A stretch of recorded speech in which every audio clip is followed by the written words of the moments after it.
Bem, conforme havíamos anunciado, passaremos agora à importante etapa de correção de questões. A primeira, que vocês estão vendo projetada na tela, diz o seguinte: Manuela financiou a aquisição de seu veículo em 36 parcelas e vinha pagando pontualmente todas as prestações. Entretanto, a recente perda de seu emprego, em razão da Covid-19, fez com que não conseguisse manter em dia a dívida, tendo deixado de pagar justamente as duas últimas prestações, 35ª e 36ª. O banco que financiou a aquisição diante do inadimplemento optou pela resolução do contrato. Veja que não é revisão, é resolução.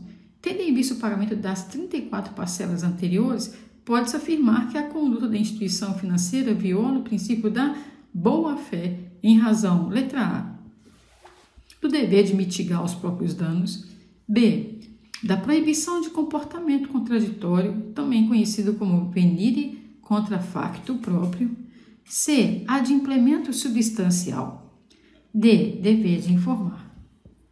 Vamos por parte. O que seria esse dever de mitigar os próprios danos? O dever de mitigar os próprios danos, de fato, no caso, é algo previsível quando nós, de alguma forma, pensamos nas instituições financeiras. Mas esse dever de mitigar os próprios danos, ele traz consigo as suas particularidades. É claro, no caso que toda empresa tem dentro do seu planejamento ali uma rubrica para eventuais riscos, para assumir eventuais prejuízos, né, no caso. Porém, é necessário pensar, é necessário que esses riscos e que esses danos possam, de alguma forma, serem aqui elaborados, pensados, idealizados no que diz respeito à busca de soluções. A busca de soluções válidas. Então, tem o dever de mitigar os próprios danos? Sim, mas esse dever de mitigar os próprios danos não seria a resposta certa aqui. Por quê? Porque não se está falando aqui, nem de longe, né, de uma intenção de Manuela em gerar um dano para a empresa. É o contrário. Na verdade, a Manuela, ela pretende fazer esse pagamento, tá certo? Aqui, inclusive, está mostrando que ela teve, na realidade, aqui um tipo de contratempo. Nós falamos aqui de teoria da imprevisão, né? Nós colocamos aqui, de alguma forma, de situações que autorizam o repensar do contrato, né? Aí aqui está dizendo que esse repensar nem passou pelo crivo de uma eventual revisão contratual. Manuela, no caso, ela pretende sim fazer uma revisão contratual. Ela pretende sim, no caso, vir a pagar posteriormente. Vamos reler o enunciado? Manuela financiou a aquisição de seu veículo em 36 parcelas, vinha pagando pontualmente, ou seja, ela é boa pagadora, ela não é uma pessoa caloteira que pretende de alguma forma estar gerando um dano para a empresa que então precisaria mitigar, né, no caso, eventual lesão, não é disso que está se falando. E aí vai continuar dizendo o enunciado: o banco que financiou a aquisição diante de inadimplemento optou pela resolução. Então, nós vamos para a hipótese D, proibição de comportamento contraditório venire contra facto próprio. Também não, porque, na verdade, a venire contra facto próprio, que é a proibição do comportamento contraditório, teria ocorrido se a Manuela não pagasse no dia 10, quando vencia, por hipótese aqui, por favor, né, no caso, a parcela, e ela passasse a pagar no dia 15. Todo dia 15 ela pagava. E aí um dia, né, ela já pagou aqui 30 parcelas no dia 15. Aí lá na 31ª, o banco coloca o nome dela no Serasa, porque ela pagou na 35ª, no 35º dia. O venire contra facto próprio derrubaria, no caso, então, essa inclusão do nome no Serasa. Por quê? Porque, para todo efeito, havia ali um comportamento que seria contraditório. A financeira, o banco, já veio acatando durante praticamente 30 meses o pagamento no dia 15. Então, quando eles colocaram o nome dela no Serasa, por hipótese, estaria contrariando um comportamento que a própria empresa teria adotado, tolerando aquele dia 15. venire contra facto próprio. E seria a letra D, o dever de informar? Na verdade, aqui, de alguma forma, vamos lembrar todas as vezes que existe algum tipo, no caso de inadimplência, compete sim à empresa notificar a parte devedora de que é necessário quitar aquela dívida, porque é exatamente a notificação que vai colocá-lo em mora, que vai colocar a Manuela em mora. Mas isso não está se discutindo aqui. Está se falando que Manuela, inclusive, ela pagava em dia, ela deixou de pagar as 2 parcelas porque perdeu o seu emprego, ela tentou pagar e mesmo assim não conseguiu manter em dia, as parcelas. E aí aqui, na verdade, a discussão não é exatamente se a empresa informou ou deixou de informar. Aqui está afirmando outra vez o seguinte: tendo em vista o pagamento das 34 parcelas, pode-se afirmar que a conduta da instituição financeira viola o princípio da boa-fé. E aí nós vamos nos dar conta de que a letra C seria a correta, a adimplemento substancial. Por quê? Porque o adimplemento substancial é a teoria segundo a qual, depois que Manuela pagou a maior parte das prestações, depois que Manuela já cumpriu a maior parte das suas obrigações com a financeira, se ela tinha que pagar 36 parcelas, ela pagou 34, como que essa financeira pode tomar o veículo dela?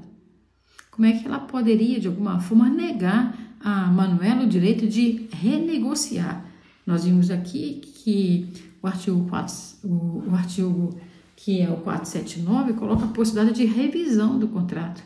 O STJ, no RESP 272.739 de Minas Gerais, no recurso especial, ele consolidou que não é permitida a resolução do vínculo obrigacional se houver o cumprimento significativo da obrigação assumida. E aqui houve um cumprimento significativo da obrigação assumida. O adimplemento substancial é o pagamento de uma quantia expressiva das parcelas. Essa teoria do adimplemento substancial, pautado, no caso, nessa decisão da boa-fé, ela também é associada à função social do contrato e à proibição do enriquecimento sem causa. Por isso, a letra C, adimplemento substancial, seria a hipótese correta, certo? É importante, muito importante, a análise dessa questão. Nós verificaremos que situações dessa ordem, em razão da pandemia, que estamos vivendo tragicamente agora, realmente irão se potencializar. Muitos casos idênticos a esse, ou de prestações de casa, ou de, no caso então, outras prestações assumidas, certamente estarão em discussão nesse momento. É importante estarmos atentos. Adimplemento substancial, certo? É a teoria segundo a qual não se permite a resolução do vínculo obrigacional se houver o cumprimento significativo da obrigação assumida, de acordo com o RESP 272.739 do STJ, certo? Quais são os fundamentos dessa teoria? Princípio da boa-fé objetivo, da função social do contrato, da vedação ao abuso de direito e vedação ao enriquecimento sem causa. Muito bem. Vamos aqui a uma última questão. Eu sei que vocês já devem estar exaustos, mas vamos insistir na última questão, que também é muito importante para essa atualidade, que é a teoria que, de alguma forma, vai de novo nos remeter à teoria da imprevisão. Essa questão que está aí na tela, vocês estão participando aí com o PowerPoint, diz o seguinte: no Código Civil, para que se dê a resolução contratual por onerosidade excessiva, será preciso o preenchimento dos requisitos seguintes. Letra A. Os contratos devem ser de parcela sucessiva ou diferidos no tempo, exigindo-se a onerosidade excessiva à parte prejudicada e vantagem extrema à outra, mas não é exigível a imprevisibilidade dos acontecimentos. B. A natureza dos contratos é irrelevante, bem como a vantagem a uma das partes, bastando a onerosidade excessiva à parte prejudicada e os acontecimentos extraordinários e imprevisíveis. C. Os contratos devem ser bilaterais, e as prestações sucessivas, bastando a onerosidade excessiva a uma das partes, sem se cogitar de vantagem à outra parte, mas exigindo-se a imprevisibilidade dos acontecimentos. D. Na atual sistemática civil, basta a onerosidade excessiva, não se cogitando seja de vantagem à outra parte, seja de a imprevisibilidade dos eventos. E letra E. Os eventos devem ser de execução continuada ou diferida e a onerosidade excessiva a uma das partes deve corresponder à extrema vantagem à outra, em virtude de acontecimentos extraordinários e imprevisíveis. 478 é a teoria referente à teoria da imprevisão. A letra A está errada. Por quê? Porque, na verdade, aqui está dizendo que não seria exigível a imprevisibilidade dos acontecimentos, está no final aí dessa hipótese. Então, ela, nessa hipótese, exclui a imprevisibilidade dos acontecimentos quando essa imprevisibilidade ela é exigida no 478. Com relação à letra B, também está errada. Por quê? Porque aqui está dizendo, no caso, que é irrelevante a natureza dos contratos, não precisaria ser um contrato de natureza continuada diferida, tá vendo? Não é irrelevante. Né? O artigo 478 é taxativo em dizer que é em execuções que tenham prestações continuadas ou diferidas. Continuado como um contrato de aluguel, como aquele contrato de financiamento do imóvel, não é isso? Ou de um veículo, é continuada. Também tem a diferida, né? Em geral, no caso, você vai encontrar, né, outros modelos de prestações. Às vezes a pessoa contrata, por exemplo, de comprar uma fazenda, e aí a fazenda custa 10 milhões. A pessoa pagou 5 milhões à vista, vai pagar 1 milhão daqui a 2 anos, mais 1 milhão daqui a mais 2 anos, e ao término do prazo X, vai pagar o restante. Ou seja, nem sempre é uma prestação continuada, às vezes é um pagamento diferenciado, em um modelo diferenciado. Então, a natureza do contrato é relevante, não irrelevante, igual você está dizendo aí na letra B. A letra B também está dizendo, no caso, que é irrelevante também a vantagem para uma das partes, bastando a onerosidade excessiva, a parte prejudicada, não. Uma pessoa está tirando a vantagem, enquanto a outra está tendo um prejuízo excessivo, é característica, no caso, então, desse momento em que se poderá configurar a necessidade de se invocar a teoria da imprevisão. Na letra C, nós temos também um equívoco quando diz o seguinte, que basta a onerosidade excessiva, que os contratos devem ser bilaterais, prestações sucessivas. Bastando a onerosidade excessiva a uma das partes, sem se cogitar de vantagem à outra. Já vimos que essa hipótese de não cogitar de vantagem para uma das partes não é real, né? De acordo com o 478. Na letra D, na atual sistemática civil, basta onerosidade excessiva, não se cogitando que seja de vantagem a outra parte, já ficou repetitivo, né?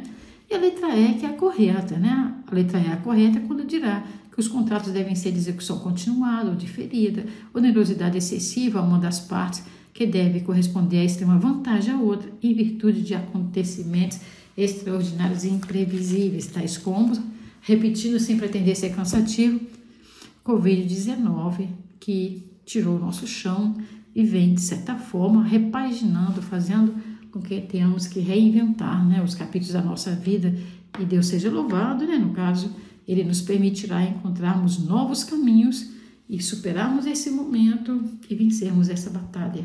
Afinal de contas, o direito e a justiça existem para fazer com que o biodireito, a bioética e os outros campos das ciências avancem na busca de uma cura e naquilo que o direito da saúde, naquilo que o direito administrativo, constitucional, naquilo que o direito das obrigações, o direito civil, né, puder, na verdade, caminhar de mãos dadas, gerando esses novos horizontes, certamente, no caso, nós o faremos. Afinal de contas, na verdade, essa superação, ela é um projeto de comunhão, é um projeto de um sonho que seguramente deve ser elaborado, idealizado por todos nós, como uma grande família humana.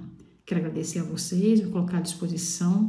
Lembrando que eu estou deixando também, no caso aí no portal da faculdade, um simulado para que vocês possam estar também treinando para a nossa próxima avaliação. Tá? Então, hoje, para além do nosso encontro, que estamos aqui, de alguma forma, encerrando com reticências, no caso não com um ponto final, vamos de alguma forma prosseguir depois, tá? Eu estou deixando também um simulado, tá? Que está sendo postado no portal para que nós possamos estar resolvendo juntos e assim nos preparando melhor para a nossa avaliação. Um grande abraço e muito obrigada. Meu carinho a todos.